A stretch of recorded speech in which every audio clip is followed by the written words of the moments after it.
রংপুরে প্রাথমিক বিদ্যালয়গুলোতে নানা রকম অনিয়ম ও ব্যবস্থাপনায় ভেঙে পড়েছে শিক্ষা কার্যক্রম, নেই শিক্ষার্থীর সংখ্যাও।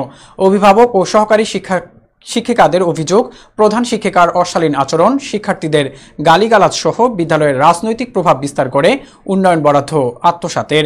আবার উপজেলা ও জেলা শিক্ষা কর্মকর্তাকে বিদ্যালয় সংশ্লিষ্ট বিষয়ে একাধিকবার লিখিত অভিযোগ করেও কোনো সুরাহা মেলে না, বরং সংশ্লিষ্ট কর্মকর্তাকে অর্থ বিনিময়ের মাধ্যমে ফাইল বন্দী রাখারও অভিযোগ আছে প্রধান শিক্ষিকার বিরুদ্ধে।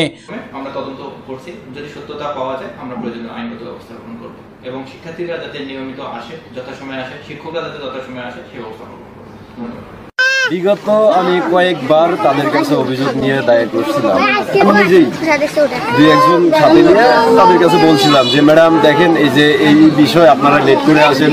পাশে আমাদের রোড, এমন একটা রোড যেখানে ছোট্ট একটা রোড, কিন্তু স্পিড দেখেন প্রত্যেকটা গাড়ির স্পিড সেই। এইগুলো তাদের কাছ থেকে আমি জানতে পারি। তারা বলছিল এমন ভাষায় একটা প্রবাদ যে সরষের ভিতরে ভূত। এত বড় সাহস দিল কে?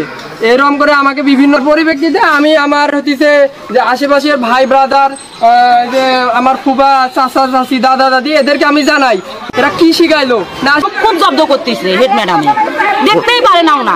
ঠিক মতো হলো লেখাপড়া হয় না। এই দিন 6টা ক্লাস হবে না, হবে হচ্ছে 5টা, 4টা আর 3টা এরকম।